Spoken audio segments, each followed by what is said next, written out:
You got it, you just don't know you got it all inside of you. It's inside, you got it, let me help you to spot it. You've got it all inside of you.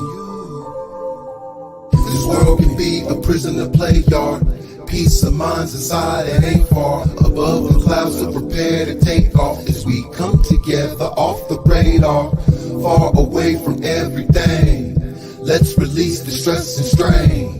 No need for the baggage, babe, cause we came here to heal that pain. Before the ways of the worldly blind you, allow me to take this time to remind you, in the same place that your hurt resides, you can find heaven and healing right inside you. And if you need help, let me guide you past the lies that you're aligned to, till you're redesigned to find truth in the beauty I see inside you. This world can be your prison, a play yard. Peace of mind's inside and ain't far above the clouds, so prepare to take off as we come together off the radar, far away from everything. Let's release the stress and strain. No need for the baggage, babe, cause we came here to heal that pain. The lighthouse, guiding the righteous is all that I'm about. And now I'll be doing it till my light's out and my time's out. I'm only passing on lessons that I received from those steering me in the right route. They always said I was fly, but that I had to believe in my wings to touch the skies. Have the guts to try, possess a lust for life, required for me to do more than just get by. And now I see you in the distance, amongst the misfits and the mist that clouds your vision of all the gifts that God gave you when He made you, along with the stars, moons, the planets, and sun rays that raised you. So through the fog of all mediocrity, I'm shining this little light for all to see. You already possess your own fresh, but if you have trouble finding it, just call on me. This world can be a prison, a play yard.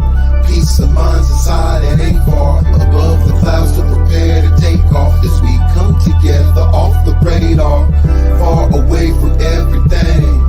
Let's release the stress and strain. No need for the baggage, babe, cause we came here to heal that pain. This world can be your prison, a play yard. Peace of mind's inside and ain't far above the clouds, so prepare to take off as we come together off the radar, far away from everything. Let's release the stress and strain. No need for the baggage, babe, cause we came here to heal that pain.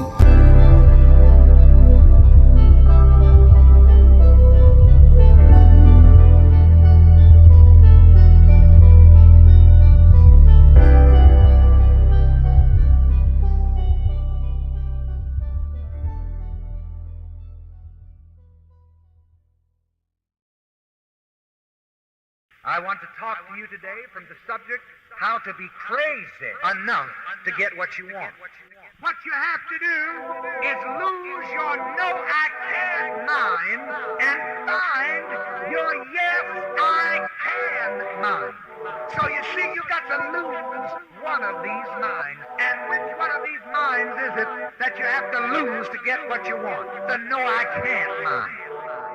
Staring at your greatness, feeling ill-prepared, just a little crazy, just a little scared, leaning on a logic, keeping you from your cares, just a little crazy, just a little scared, that normalcy that nags you to stay and never dare, to move beyond the box that the devil has prepared. Your friends and your folks were raised and played there, so it's all they ever known and all they have to share. Few to try to push you, many to keep you there. Just a little crazy, just a little scared. Chance is a choice and curses live in your cares. Just a little crazy, just a little scared. A state of stagnation with no flash or flare. Days are all the same with no glow or glare. The sickness that secures you when fears are all shared. Where very few are crazy and many are just scared. The status quo's tragic but lingers in the air, blocking the blessings that await you upstairs. There's only one way that you can go from here. Just a little crazy, just a little scared. To the promise that the process breeds if you can bear. To give chase, it awaits all who dare to run it down and grab it regardless of the fears. Blessing those crazy enough to do it scared. So I'll fight on until I right all wrongs, from the daytime until the night lights on. I'ma take flight cause it's the right time for me to write and enlighten the minds I've spawned. To show up, grow up, and glow up. Rearrange reality and sicken my enemies till they throw up. Trapped in their own minds while I glow up.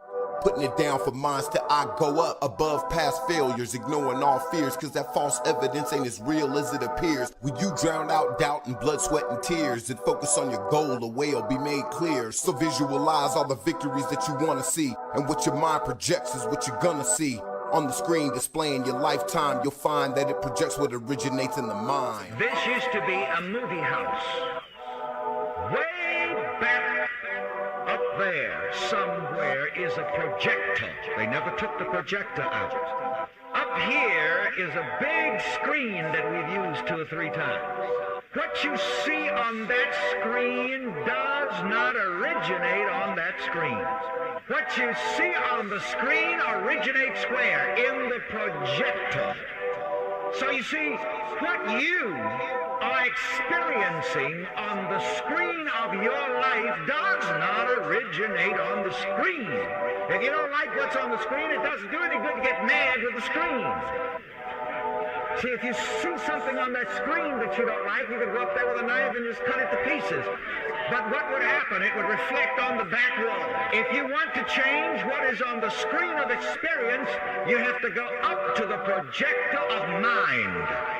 What I see with my inner eye has power to displace and replace that which is in my outer world.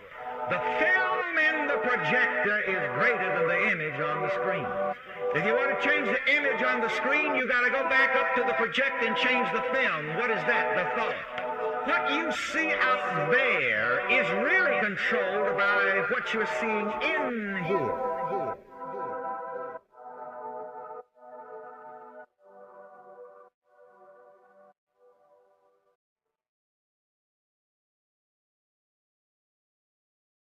Hey man, 5 miles. Yeah, did I feel like working out today, this morning? Hell no, I didn't. But I got my ass up. See, the thing is, a lot of people want to stop drinking. A lot of people want to stop all their vices. It's just you fighting you. It's you versus you. Look in that mirror, tell yourself you ain't doing it no more. I've been sober for, the last 5 months, man. I feel good. Now every day I feel like going to the gym. So, say this to say this, man. It's you versus you. Fuck anybody else. It's you versus you. You can do whatever, man. Just put your mind to it, man. Look at me. Slim, man. I was just down there 200 pounds, man. If I could do it, anybody could do it, man. I'm a walking testament. AB, work or die. So I used to get high, just like he used to get high. What was your low point where it was like, yo, like I'm done? What really like made me like come completely sober, it was like just the last time I got shot. Like, you know, I got shot 15 times one time. This is a significant tattoo, man. I had a bullet open up my flesh right there. You got shot in the face? Yeah, man. I got 2 back there in my back, across this eye right here, and right here, dog. What the It was really like it was the drugs, the alcohol, the lifestyle. I ain't have no morals, no self-respect, no respect for other people. Yes, sir. At one point in time in my life, I wanted to die. I ain't even want to live no more, bro. You feel what I'm saying? Because it was like so much pain, so much hurt from being through so much, not having what I want, not being where I want to be, even with the music. I want to be a rap star, I want to be this. Nothing ain't going right in life. When I smile, when I laugh, when I joke, that really be like me high in my pain. Yeah. But I don't tell nobody. You feel what I'm saying? Sometimes I ache in pain. Like, motherfuckers don't know that. You feel what I'm saying? Because I don't tell people like that because I don't like getting emotional like that.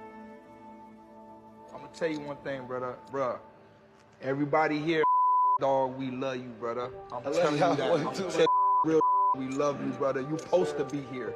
You supposed to be here uplifting all the situations, brother. I look everybody in the eyes. Do you really want this? Because I hope you understand once I become a part of this, every day we get on all platforms and rep our brands. Not once a week. That's offensive to me. Every day. You ain't thinking about winning every day? It's just like laying your outfit out. what we get money with, who we getting money with. We gonna make them feel us every day. If you a business partner of mine, when you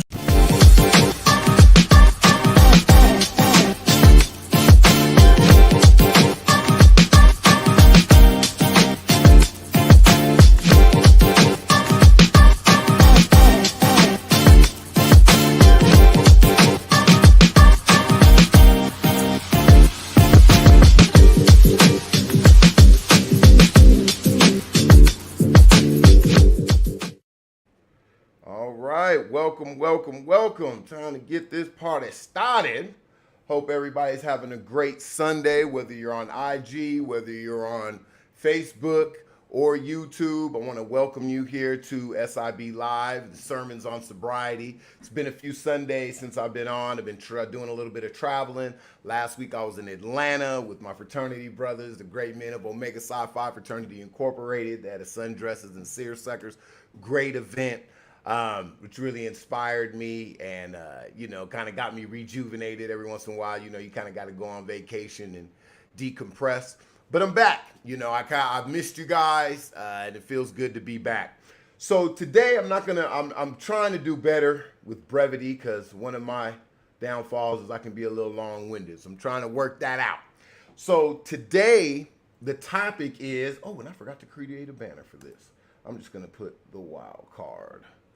All right, give me one sec. The wild card of life. All right, what is the wild card of life?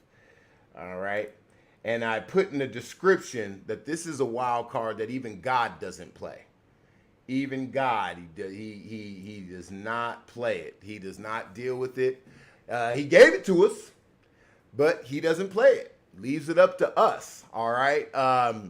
When you think about everybody, talks about whether it's predestination, whether it's, God's will for your life and what can happen will happen. And no matter what happens, you hear people say, no matter what happens in your life, if it happens, God willed it. And, that's what we call an outward locus of control, right? Where you're saying, there's this outside entity, in this case, when people say this, they're kind of saying like God, that kind of predetermines what's going on, and you have kind of a limited power over, your outcomes and over what happens in your life. When it comes to sobriety, a lot of people will say that, hey, I'm a drinker. All my families are all drinkers. No matter what chances I take or whatever happens in my life, whatever comes out, it's, God willed it. So, things are meant to be what they are. And a lot of times we forget about this wild card that God threw in the mix, right? Or the universe, based off of whatever religious, religion you come from, God, Allah, the universe, nature, whatever it is, this wild card exists, all right? It exists, and having an understanding and a focus, which is what we're going to talk about here, on this wild card is going to really empower you as you walk in your sobriety and in recovery or any form of self-care, self-improvement, in your life, dealing with obstacles and whatnot. And what that wild card of life is your free will. It is your free will, okay? And a lot of times we lose sight of free will and the power that free will, we're going to talk about it because you guys know I deal with definitions as a communications professor. I'm real big on making sure that we're all aligned in our definitions. So I will present a definition for free will in this context and how having a perspective in it helps you in sobriety and recovery, right? And you're right, we do recover. That's absolutely true. We do recover. And this free will plays a big part, and your exercise of free will plays a big part in that. Now, what is free will? How do we define free will? Well, in this context, for the sake of this discussion, free will, which is the wild card of life, and this comes from actually one sentence that really, it's a trip because it changed my life. I've kind of heard it late in life. I really heard it recently, but it really reaffirmed my life. And it was a quote from, of all people, Charleston White. I don't know if he made it up. The people who know Charleston White is a very controversial figure. But he said something that was extremely profound. And I say this sentence to myself whenever I'm thinking about things. And he said, this sentence right here: even God doesn't get in the way of your free will. Just let that marinate for a moment. Even God doesn't get in the way of your free will. That's the wild card he gave to us, right? Made us as human beings, not robots that are programmed. And he said, to make this whole human thing interesting, we're going to mix free will in there. Bam! Where I'm jumping out of the driver's seat. You know, we talk about Jesus take the wheel and all that. I'm going to give the wheel to this entity that I built, Boar. I, as God, have the ability to jump in there and control it and make it do what I want it to do. But I'm going to, boom, give it free will. Now now you're in the driver's seat in a sense, right? So this sentence, remember this sentence, especially when it comes to sobriety and recovery. Even God doesn't get in the way of your free will. You know what I'm saying? He does not get in the way. So what this wild card that we call free will, what is the definition? Your free will is your God-given right to make correct or incorrect decisions. Now, I want you to notice the fact I don't use the words right or wrong. Correct or incorrect decisions. Why? Because right and wrong is relevant. What's right to one person, if you're a soldier in a battlefield, killing for the sake of defending the country is considered right. If I kill, in another context, to rob a liquor store, same action, it's wrong. That's why we use the term. Now, that came from the great Neely Fuller. You don't know who Neely Fuller is and you black? Look him up, buy the book, The Code, and get on code. Correct or incorrect decisions. Free will is your God-given right to make correct or incorrect decisions. Now, and remember, God-given, which means he gave you the right, that he handed you that free will, that card, that you can pull at any moment. Now, God may deliver you from the consequence from those decisions, right? You may make a mistake and it doesn't, something should have happened to you. Maybe you should have got punished for something, and lo and behold, you don't. So you can be delivered from it, but he does not get in the way of your right to make that decision.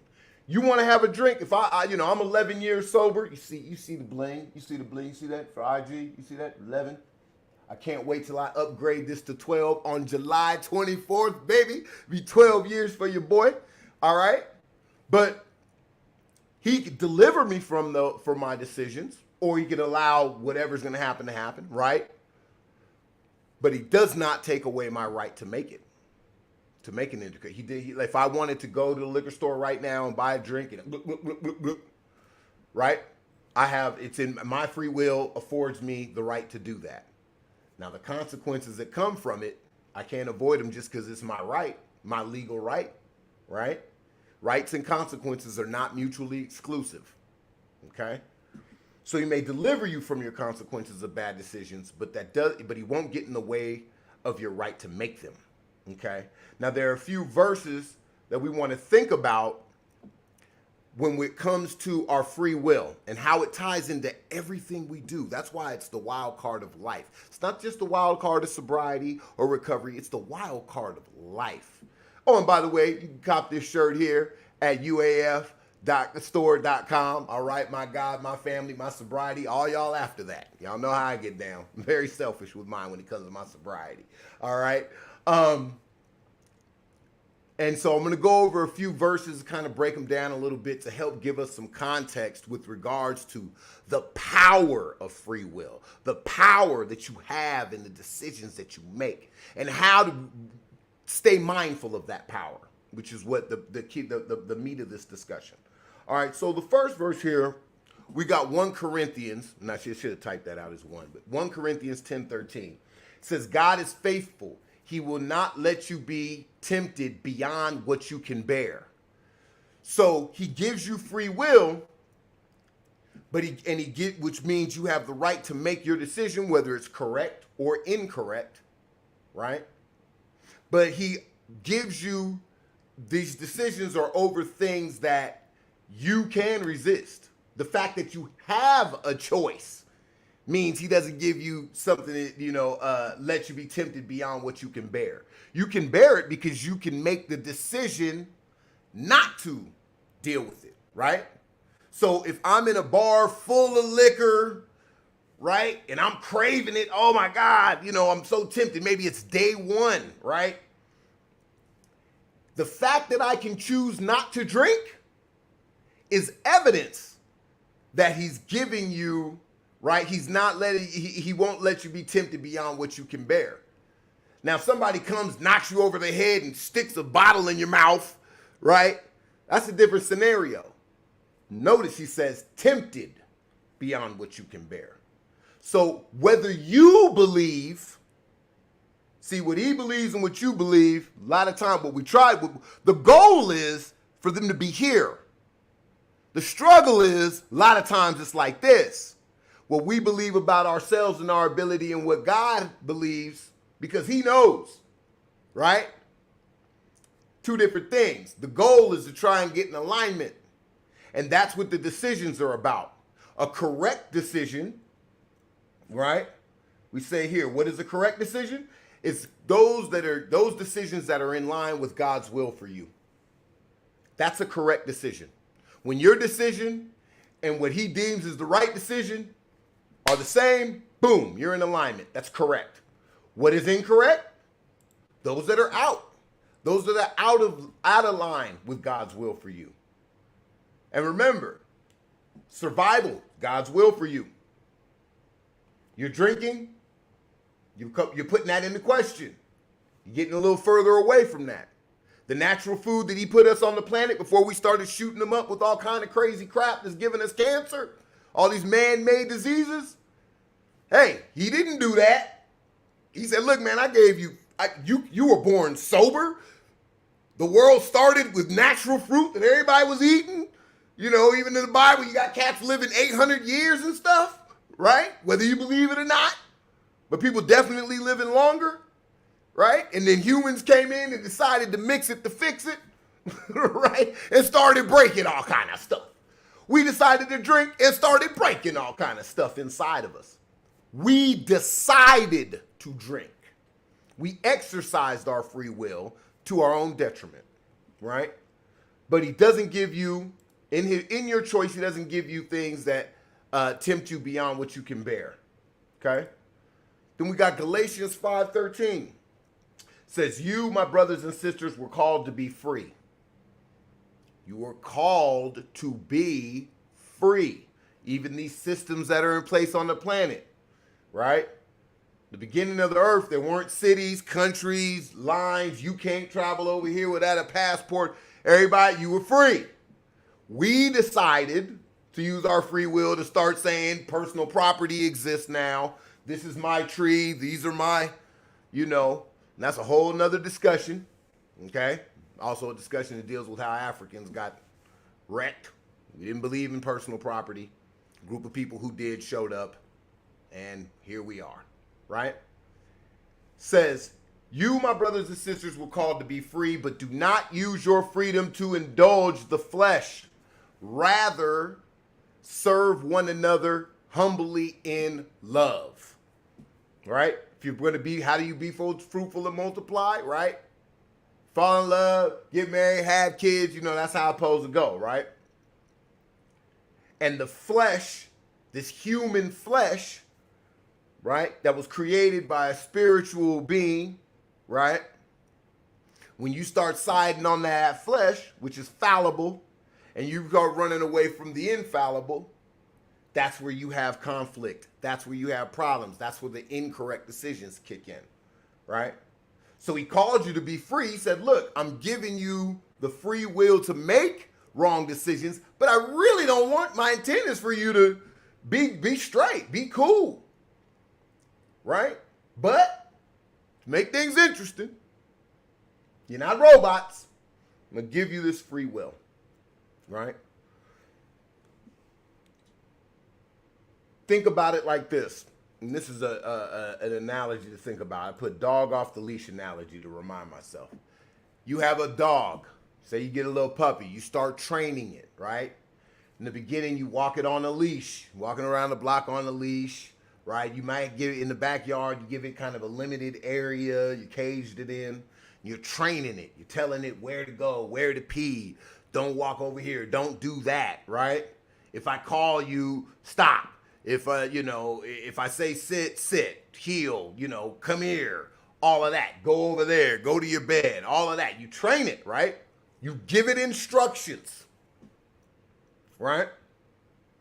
Then one day it's big enough, you get trained to take it off the leash for a little bit. You start first on the leash, then you take it off the leash, let it kind of give it a little bit of freedom, right? Sometimes you tell it to come, the dog doesn't come. Or it takes longer to get there than you'd like, right? You try to use reward and punishment to teach the dog this is how it's supposed to go, right? Then one day, it's old enough, you're at a park, you let your dog go. Dog's running all over the place. Now you spent years training it. You're confident that the dog has everything it needs to take correct action. But off the leash, no leash, free will. That dog, you may say, come here. And that dog may say, well, hold on, I ain't got no leash. I'm having fun over here. Right? Now all of a sudden, and everybody's had this, you take your dog off the leash, you all confident, you like, come here, and the dog's like, you're like, hold on, whoa.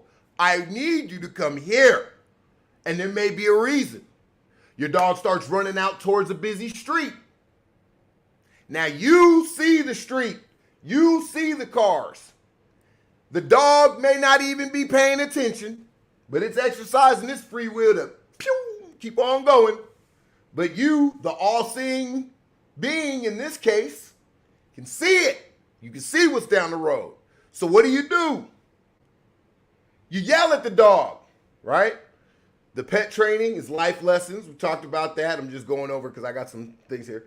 Okay, so you got your dog headed for the street. You yell commands. The dog's headed to the street. There's cars everywhere. You're like, stop.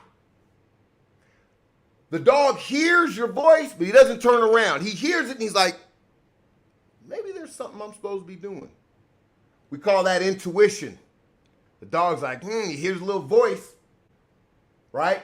There have been times where you headed to the liquor store, oh, celebration time, or it's a funeral and I haven't been drinking for 3 months, but man, I'm so sad. My uncle's crying. He wants me to have a beer with him. But there's something in the back of your head that's like, I understand you're sad. I understand that, honestly, you're looking at it like you got every reason to relapse. But that's not the correct decision. You're that dog headed towards the street. That's God. God is the one that's been training you through your life lessons, through everything else in the past, going, yo, come here. Too far for you to run to him, right? He's got to make that decision. Intuition kicks in. And in your walk to sobriety and recovery, happens all the time. That craving kicks in. Good, great, fantastic excuses that seem fantastic kick in, but your mind's telling you like, this may not be the thing. Or it may be the first time that you're going to go out to a bar and try to, resist things, and there's something inside you saying, man, you're not ready. Stay home. But your pride, your ego, other people that are trying to sabotage your sobriety. Oh, man, come on. That happened to me. Okay? Then you go, get drunk, fall out, wake up, going, damn. The consequences of your incorrect decisions, right? So this is what you want to think about when it comes to the wild card of free will.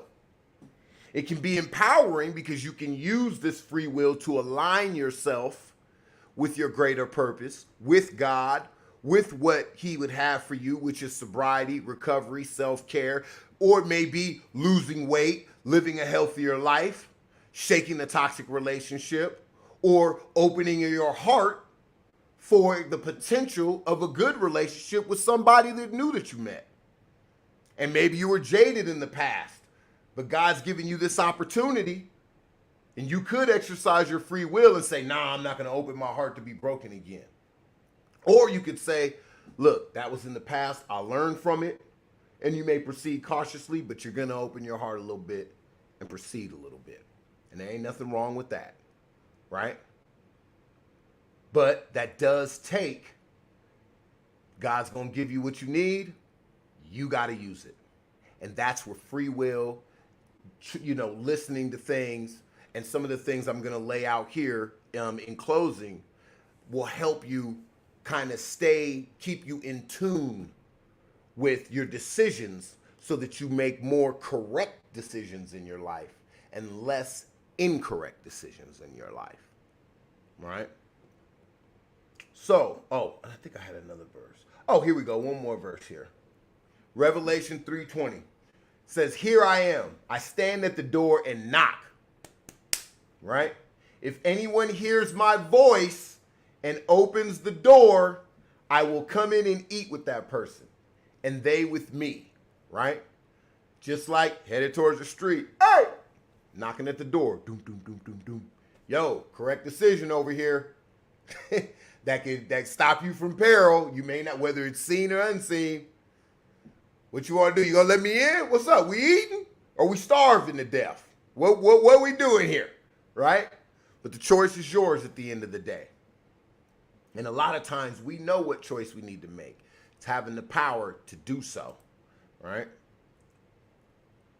Some of the things that, have been commanded in the Bible and just in general, right? We came here sober. We came here, provided, the world was provided and all humans were provided with food to eat healthy, being fruitful and multiplying.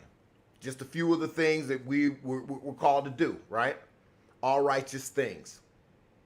And also to serve a righteous purpose for the sake of yourself and others, right? To be some form of pillar of service to the greater society, to humanity in general, because we're not all individual islands, right?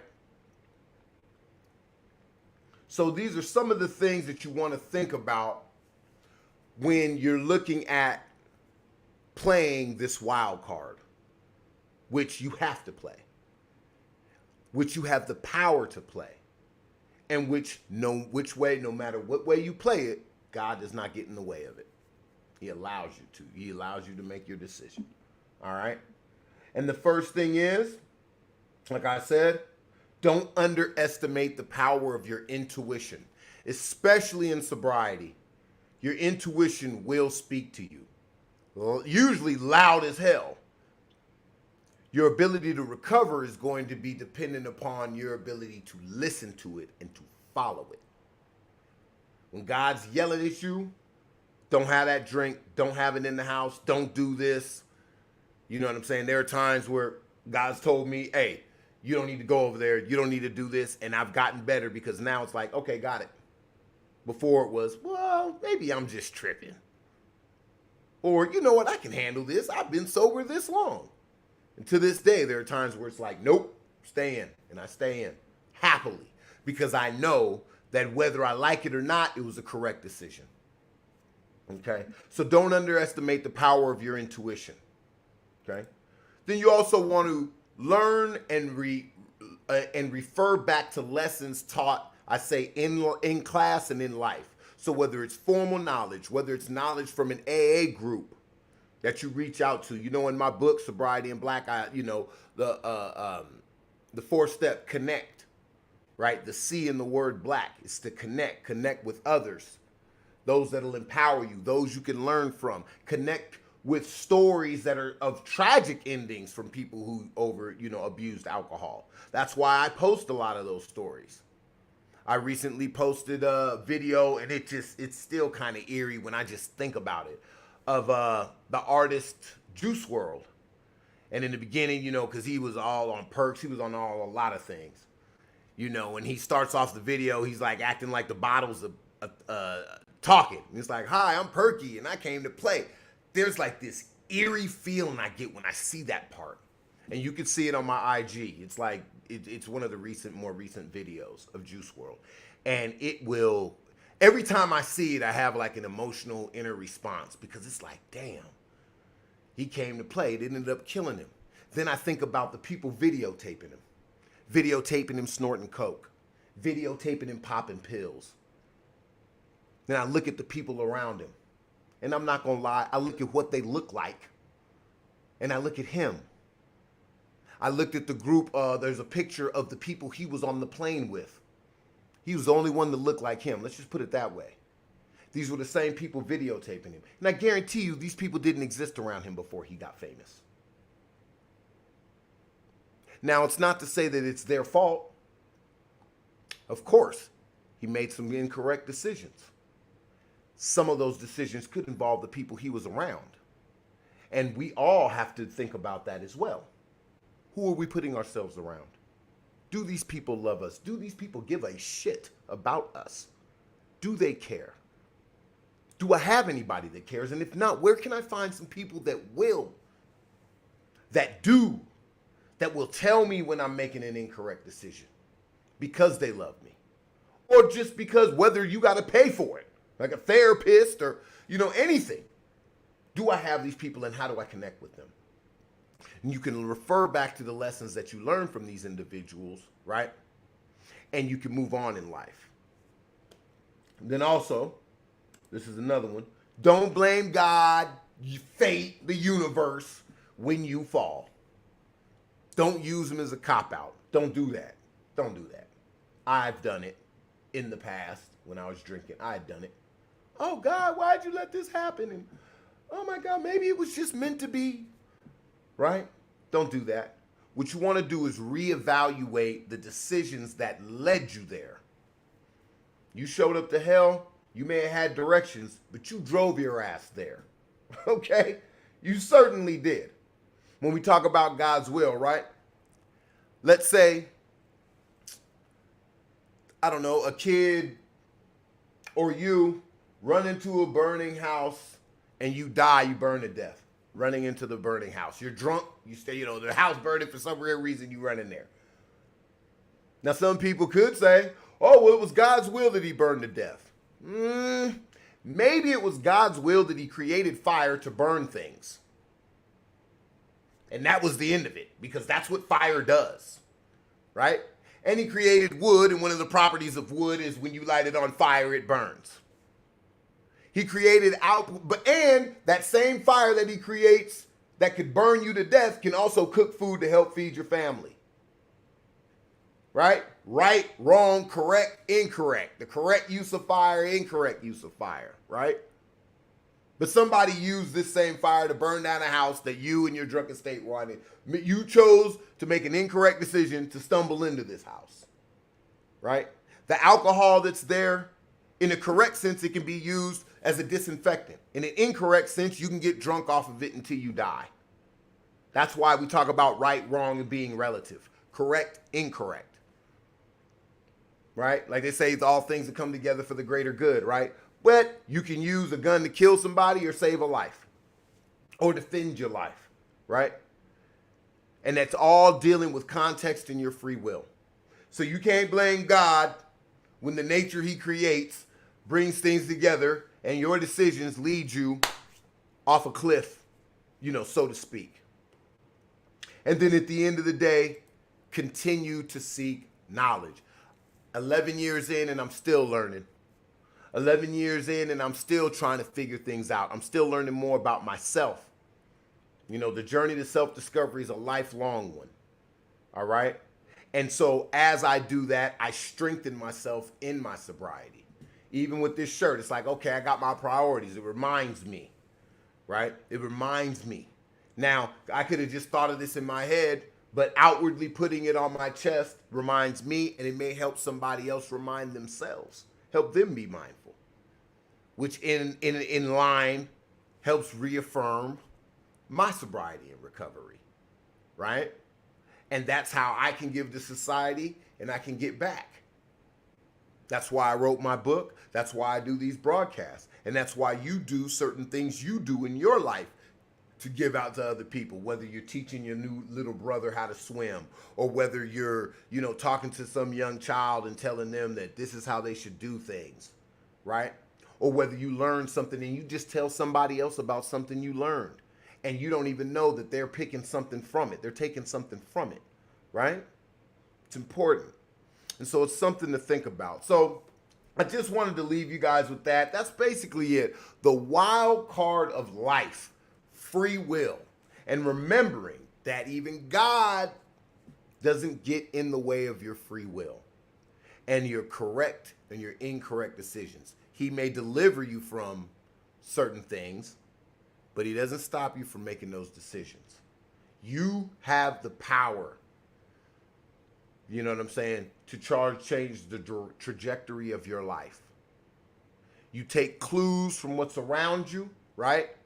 Just like the dog leash scenario, God's barking at you or another human. Hey man, maybe you should stop drinking. Don't just get offended and start barking at him. You might want to think about that. That may be God's way of triggering your intuition. And then start taking steps to make more correct decisions so that you can preserve yourself for the greater good of yourself, those you love, those you're in charge of, and society in general, because we need you. We love you. There's something you've got that I don't have, that I need from you, or that somebody I know love could get from you, right? So you definitely have a purpose here. Don't forget that, all right? So I love you guys. I appreciate you guys taking some time, spending some time with me. Oh, I apologize. Let me see. There was a comment here.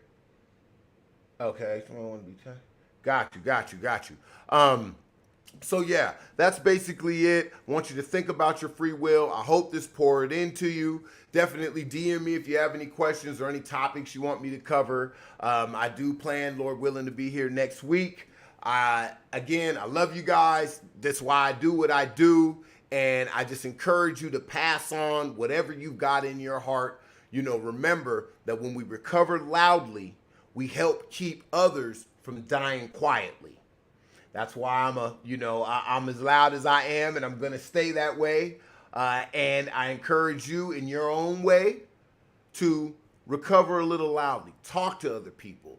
Listen to other people. All right. And as we exchange and build one another up, the world is better for it. All right. Hope you guys have a great day. Enjoy the rest of your Sunday. And until next week, peace.